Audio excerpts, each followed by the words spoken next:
hello friends আজি আমি আহিছো আকাশীগঙ্গা গড়ৰ কলিগছৰ লগত পিকনিক খাবলৈ আমাৰ পিকনিকটো অলপ ডিফাৰেন্ট হয় মানে বেলেগতকে বেলেগ কাৰণ হল আমি আহি পাইছো এটা বজাত তাকো ওচৰতে থাকি মানে ডিসটেন্সটো আমাৰ ননৈৰ পৰা আকাশীগঙ্গালৈ ধৰি লওক 1 আৱাৰ মান হয় আহি মানে ধুমধাম আৰু প্ৰিপাৰেচন ষ্টাৰ্ট কৰি দিয়া হ'ল আজি খানাত আছিলে সুঙাত দিয়া মাংস স্মোক চিকেনটো আছিলে সুঙাত দিয়া মাংস মানে আমি খাবলৈ প্ল্যান কৰিছো কিন্তু সুঙা বিচাৰি নাপালো তাৰ কাৰণে এটা জুগাৰ যেহেতু আমি অসমীয়া ন জুগাৰত ভাল তো জুগাৰটো হ'ল কি বিয়াৰৰ কেনত ভৰাই মানে হেটো স্মোক টাইপ মানে সুঙাত দিয়া টাইপৰ বনোৱা হ'ল আৰু পিকনিক মানে নাচাটো মেইন আৰু নাচিবটো লাগিব মানে কি আৰু মানে মনটো শান্তি পাইছে নাচিলে আৰু হেতুৱে সো আমি অলপ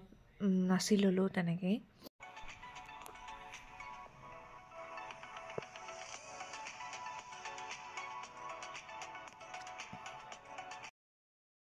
हो आसाकसन बेलेगर खाना হৈ গল আমাৰ ইয়া খানা বনিহে আছে আৰু কেৰাহী সাইজটো কমান ডাঙৰ আৰু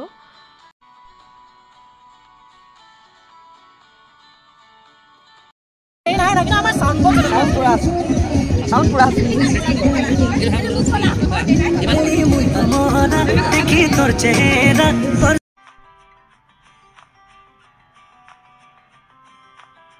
এনেকে আজি দিনটো পাৰ কৰিলো হাঁহি ধেমালিৰে নাচা বাগা সব কৰিলো আৰু মন খুলি পেলাই যেহেতু এবাৰ ফাৰ্স্ট পিকনিক এই বছৰটো লাষ্ট টাইমৰ মোৰ বিয়া আছিলে যোৱা নহল খোৱা বোৱাটো দেখাব নোৱাৰিলো কাৰণ 5টা বাজি গ'ল আমাৰ খাওঁতে বওঁতে অলমোষ্ট আন্ধাৰ হৈ গ'ল তো হেতু কাৰণে দেখুৱা নহল আজি ভিডিঅ'টো ইমানতে আছিলে থ্যাংক ইউ